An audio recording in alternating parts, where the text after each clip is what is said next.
the research paper is looking at how a great deal of what we call environmental or environmentalism is actually just contributing to the mess that we're in Lebanon. How it's actually just strengthening what is an aggressive and ruthless form of neoliberal capitalism. And how, regardless if you're for or against the state, these actions are largely contributing to that mess. I talk about how there's potentially a third ways, we should say, different ways that are primarily within the margins. They live in the margins, and they're tied to disenchantment with the state and the promises of neoliberalism. And these are places and people that are imagining, if we will, like a hybrid of the world that we have today and the future that we desire. I think one of the things that we have to really deal with is how, this thing that we're calling neoliberalism, capitalism, which is really just how our society and how our economy are organized, has a almost magical ability to consume opposition. So when things come up that are in opposition to it, they counter the logic of that system, or they are directly resisting it, it has an ability to consume them and use those oppositional forces to mutate. It starts to behave like a mutant or like a superhero that does things that we can't even imagine to consume our entire imagination on reality and on the future. And of course, when that's consumed, the actions that follow are going to also be neoliberal and capitalist. And this is really leading to a kind of immersion in this issue that becomes almost impossible to get out of. It's extremely difficult to get out of. There is ways. We have to deeply reflect. We have to open up possibilities for imagining. But we're so immersed in it that it's almost like a fish in water, right? Where we don't know how to imagine anything outside of it. And what we see is things like very radical things that emerged in radical origins, like the participatory approach, like empowerment, like resilience, regeneration, justice, transformation. All of these that emerged in radical places are now being used by the superpowers of neoliberalism and capitalism. We see the biggest actors that impose this system on us using those exact terms that came out of radical origin. And so this is that ability for it to consume, mutate, and act like some sort of super thing that we can't really control. And we end up, asking ourselves questions like, why should I care? Why should I collaborate? Why should I trust others? And we don't have everyday answers for them. We really don't have answers that give us some sort of settlement and something to work with every day. So we end up feeling defeated, brokenhearted, hopeless, helpless, feeling like we're just stuck inside of this mess. We're contributing to it. We don't know how to not contribute to it. Or maybe we engage in some protests. We share some posts on social media. We do things that really are, God bless the people trying to do that, but they're not really affecting in any way the structure or the dominant powers that keep this going and moving us towards destabilization, unstable societies, environments that are like villains to us because we are villains to them. It's like we're so immersed in this neoliberalism, in this capitalism, that what ends up happening is we're not able to acknowledge or see how our emotions, failures, successes in change making are actually contributing to the same things we're trying to change, that we're trying to deal with. We're making the issue worse. We're making what a lot of literature calls the issue more wicked or impossible to handle. Why? Because we're dealing with the symptoms of the underlying issues. We're not dealing with the underlying issues themselves. And this in complexity theory is known to make a system even more vicious, even more aggressive, and even more removed from the future that we want. And this immersion is what brings me to this acronym that I'm using in the paper, which is SBEHA, which in Arabic means swimming. And what SBEHA is referring to is state-bent hypothetical action. And what we mean by that is that, you know, a lot of civil society actors, a lot of what we call environmentalism is taking the logic of neoliberalism, of the state, and then it is using those logics to come up with theories of change. You know, in other words, it's if we do that, then this will happen.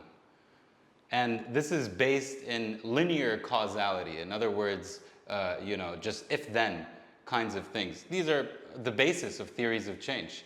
And we know that this is very destructive and doesn't work, let's say, for dealing with overlapping crises. These are extremely complex issues. They entangle, they feed back on each other. And if we're not able to hold that complexity and we just assume simplicity, which is a lot of what linear, you know, theories of change do, if we assume simplicity, we're not coming to dealing with these underlying problems. We're not coming to the source of these issues. So I call it SBEHA, and again, swimming, and I talk about an upstream and a downstream version. And the upstream SBEHA are actors that are working against the state. They're opposed to the state, such as the Saura, you know, the popular uprising that we had in 2019, another uprising that happened in 2015. There's been many actions and satire even, and many different ways that we oppose the state. And that, for me, is upstream SBEHA. And then you have downstream SBEHA, which is actors that are directly working with the state when they try and do their change making. Both of them are SBEHA. Both of them are immersed. They're not always aware that they're immersed. And it's much harder to swim upstream than it is to swim downstream. And so most people swim downstream. And you don't blame them. I don't blame anyone for this. I don't blame anyone for contributing to the mess, not knowing that they're contributing to the mess. Because at the end of the day, this is a product of needing to get our paychecks. This is a product of needing to be fitting in, to feel legitimate in this kind of world, to feel like, you know, I belong. And so you don't blame anyone for doing this, but we have to acknowledge what it's ultimately contributing to. And it's more important than ever that we acknowledge this, because where we're at now is we're at tipping points. We're at places where if we don't start to acknowledge this and deal with the systemic, structural issues that are driving these problems, we're going to see many more droughts, many more wildfires, many more food shortages, many more issues that cause people to think in dystopian ways. Many people are just like, well, the world is, and we don't have to say cuss words, but for that reason, I'll just go back to being complicit, complying, going downstream. The research paper ends up on a very positive note, on an honest hope, because I didn't want to feel dystopia. I don't want to feel like I'm just submitting to a world coming to an end. And I don't agree that defeat and helplessness are, and just, you know, being complicit is the way to go. And so that led me to the political margins, where fascinating things are happening. Of course, there's deep struggles that are happening there. Of course, many hardships, but those hardships that are because of abandonment, they're abandoned by the state. And the promises of neoliberalism have been broken over and over and over for them. And so, yes, they face these struggles, but in that struggle, they find new ways of persisting. They're not against the state, they're not for the state, they're finding third ways, new ways, imaginative ways of carrying themselves, of organizing, of getting the material needs that allow them to live every day. of being able to still carry their culture forward. And yes, these may sometimes be kind of sectarian in their tone, but sectarianism isn't inherently horrible. And we've been living in diverse social groups since many, many years ago. It doesn't have to be the case where you have diverse social groups and they're at any point going to blow up into a civil war and start murdering each other. No, it can also be that we celebrate that diversity and we realize that that kind of social diversity can actually be a safety net, can actually allow us to persist, to maintain culture, and to live life more fully. And so I went to those places that are, and I've lived in those places, for the last 10 years working in Lebanon. I've lived in those places for periods at a time. And I went there in my research because there's something way more interesting happening for environmentalism. Environmentalism in its basis is just about remaining within a stable Earth system. It's not more complicated than that. We've made it into many, many other things, and there's many actors that have their version of what is environmental and what is environmentalism. But in its essence, if we want to boil it down, it's about being able to be in these reciprocal feedback loops with the Earth system, with atmospheric systems, water systems. There's a very nice framework called the planetary boundaries framework that we pull on to make sense of this. A lot of what's happening, again, when it comes to conventional environmentalism, what we see happening in civil society and in these platforms where environment is talked about, is trade-offs. We're dealing with one issue at the cost of another. We're not knowing how to think in more holistic terms. And that's because we are externalizing nature. We treat nature and the environment as if it's an external entity, as if it's outside of our lives, as if it's something that can or cannot be accounted for. And that is problematic in its basis, in how we conceptualize ourselves and ourselves in the environment. Whereas in these snowed places, they are doing something, and I realize now I didn't define the term snowed. They're doing something that is leaning on each other and on the environment. And the environment leans back. Snowed in Arabic means to lean.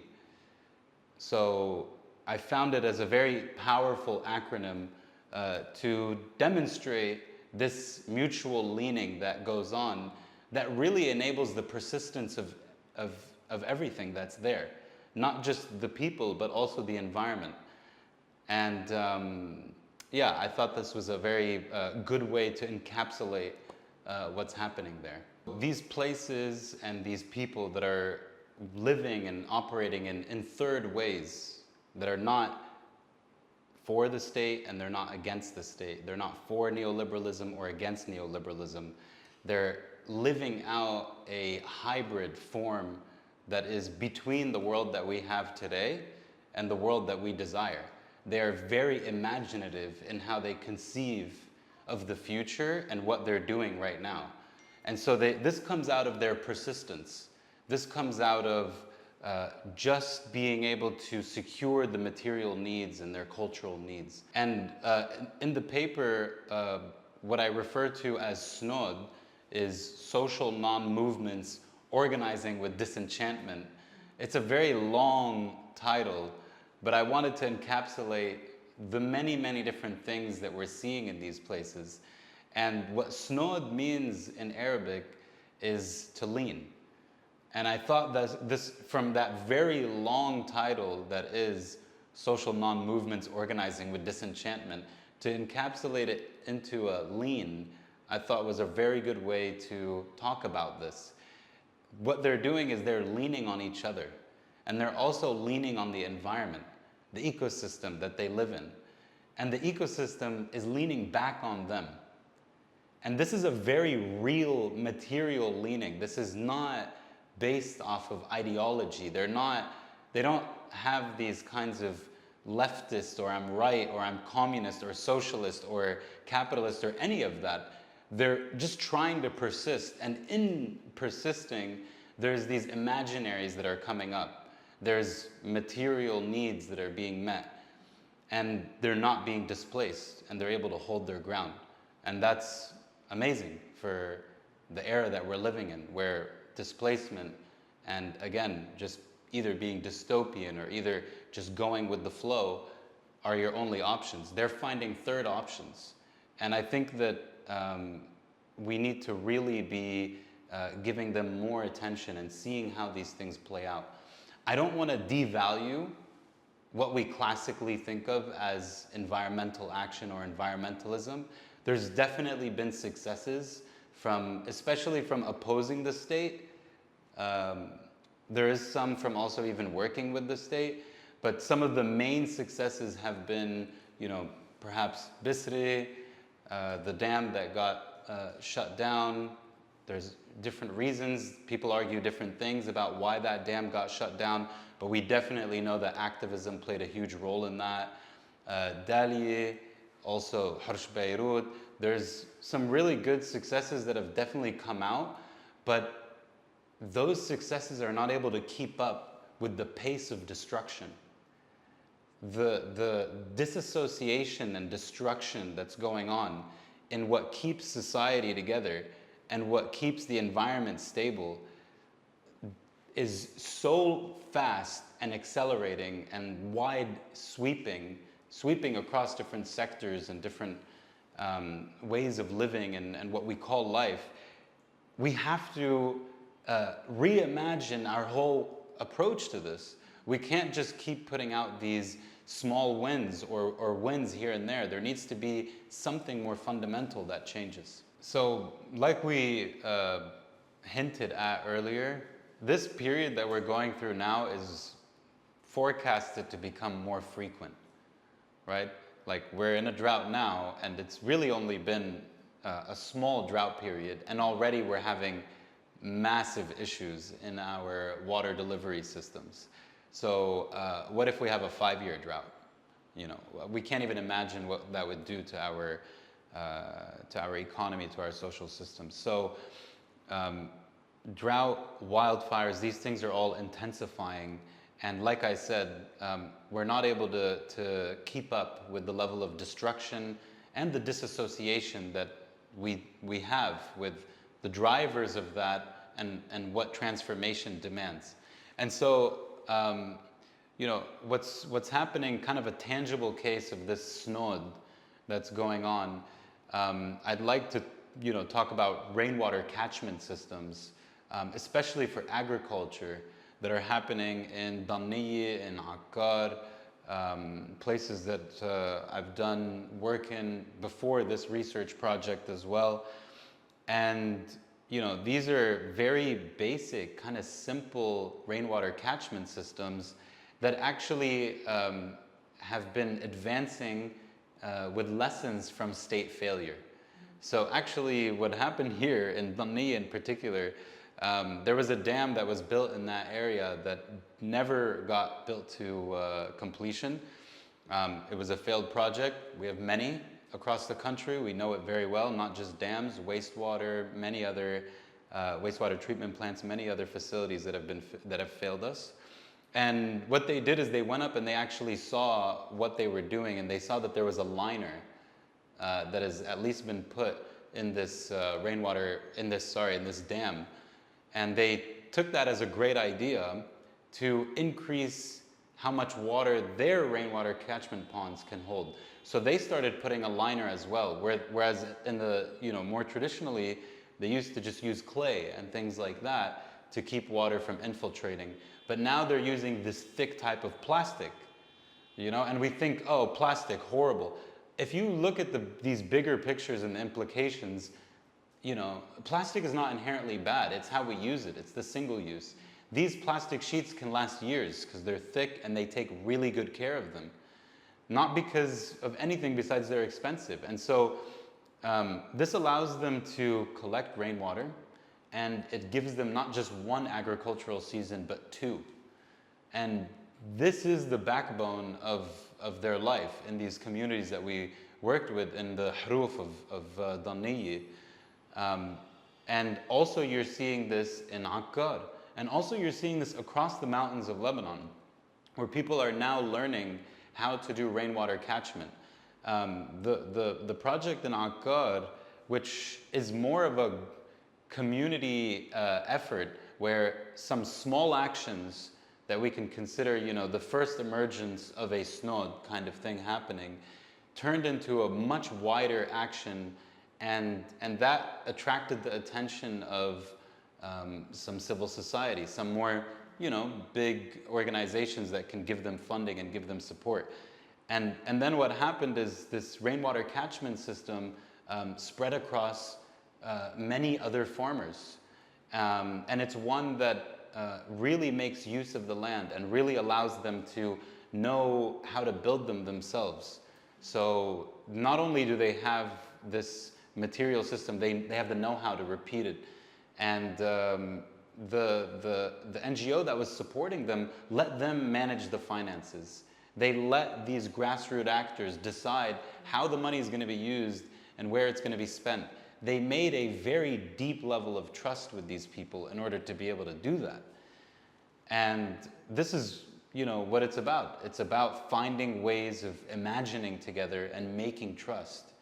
And with that, as long as we're keeping the agency of those grassroots actors at the forefront, we can start to institutionalize. We can start to take these practices, these imaginations on the future, and put them into institutions. This is what we call in the paper translocal environmentalism. It's a different kind of scaling. It's not scale at all costs, it's not a vertical scaling, and it's not horizontal. It's one that really happens through these processes that I'm talking about. We're talking, you know, at the big conceptual level about snod and about sbeha and all of this, but I want to dive in a little bit about a tangible example of snod. So one of the things that we're seeing emerge more and more in these political margins who are disenchanted with, you know, the powers that be, is rainwater catchment systems, ones that are really able to transform life and living in these places. So they're doing something quite simple. They're just finding natural ways that the water moves in their land, and they're building these dugouts, these, you know, big holes in the ground that can collect rainwater.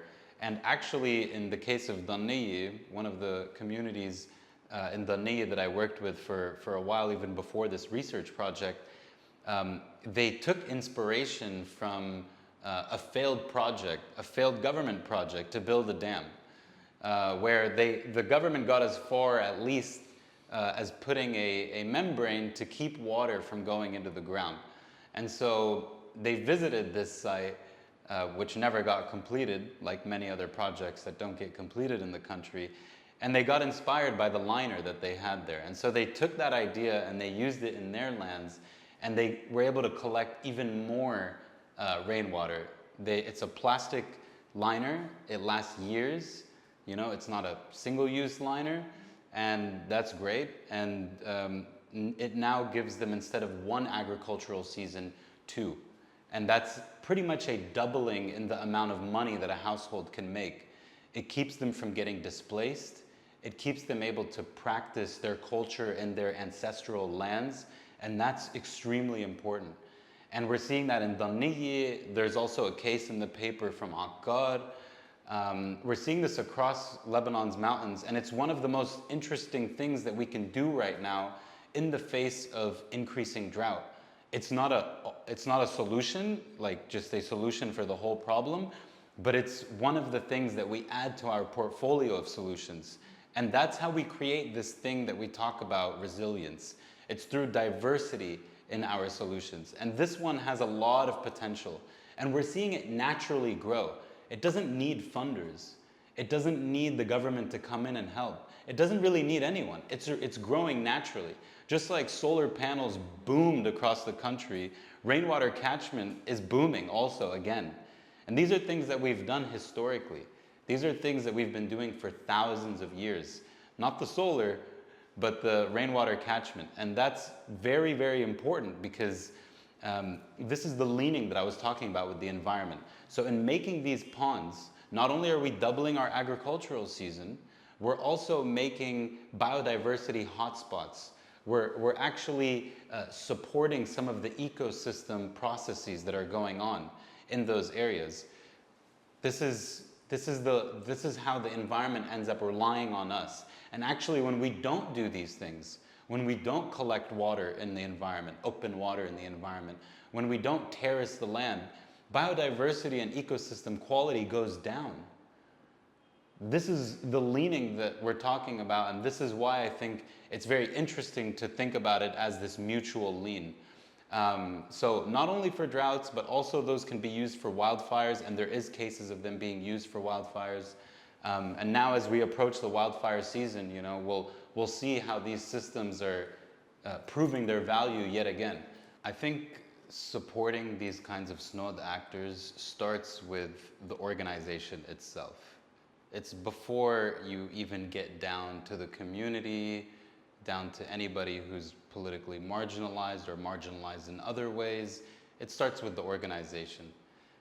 Organizations need to start, and individuals in organizations, we all need to start reflecting on our contradictions. We work and live in deep contradiction. We aim for this and we do that. And again, these are pressures that cause us to do the opposite of what we're aiming for. We act extremely competitively within these organizations while we're trying to build trust and make collaboration happen. So there's many different contradictions that we end up working in, and this inherently leads to a much more chaotic collaboration. And so this is a thing that we need to take very carefully. How do we reflect as organizations, as individuals, on our processes, on the pressures that we face every day, in order to make a possibility for meaningful collaboration with the communities? So I think that's the first thing that organizations need to do. Another thing is to understand what that means to be disenchanted. Again, these people are not wanting to resist the state, and they're not eager to partner necessarily with the state or with, you know, organizations from the outside, let's say. And so they're disenchanted by many broken promises. We need to come to terms with what that means and what that feels like. Because going there and giving them false hope, yes, we're going to get this done, we're going to solve the problem, is making the problem worse. And so we need to understand this kind of emotion that's behind disenchantment is really key. Those happen at the organizational level more so than before we even get to the community.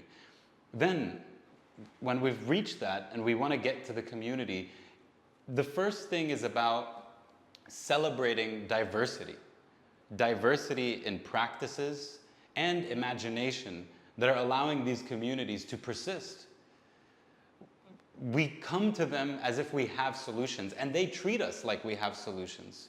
We come to them like water problems, you do this, you do that. Solid waste, you do this and that. That's fine. As organizations, as experts, we do have a lot of solutions in mind, but they are persisting without us. How are they doing that? We need to unpack that more, and we need to celebrate the diverse ways that they're doing that, the diverse ideas that they have for that, and ways of looking at the future. Okay, so once that kind of process is engaged with, we can start opening pathways for trust, for sharing visions, for merging our different ways of knowing, different ways of looking at the environment and thinking about the environment. And that opening of pathways for trust really is the key process of making tight collaborations, meaningful collaborations with community. And I think once we get to those relational successes in relations, they naturally have material outcomes. They naturally will give people the material needs, you know, that they're trying to fulfill. They'll naturally have these outcomes like being able to better respond to wildfires, like being able to collect more rainwater, being able to persist and share and barter resources and things like that. So, so it's really about the relational outcomes and trying to find successes in that. Once we do that, we can get to the last and fifth thing, which is a translocal kind of environmentalism, which is what I call in the paper the process of scaling this out. This is the institutionalization of the relational outcome. So we really are struggling and really are desperate for scaling successes up, but that's okay if we slow down on that and maintain the autonomy of those grassroots actors. Make sure that that's maintained before we institutionalize, before we turn this into a municipal policy, regional policy, otherwise a form of change making that's more formal, let's say. Those are 5 big, ambitious steps, but you know, I really think that if we're talking transformation, if we're talking justice, we have to be ready for complexity. We have to be ready for very hard things. And if we're trying to just simplify and produce, and we're going to end up with more of the same mess that we're trying to avoid.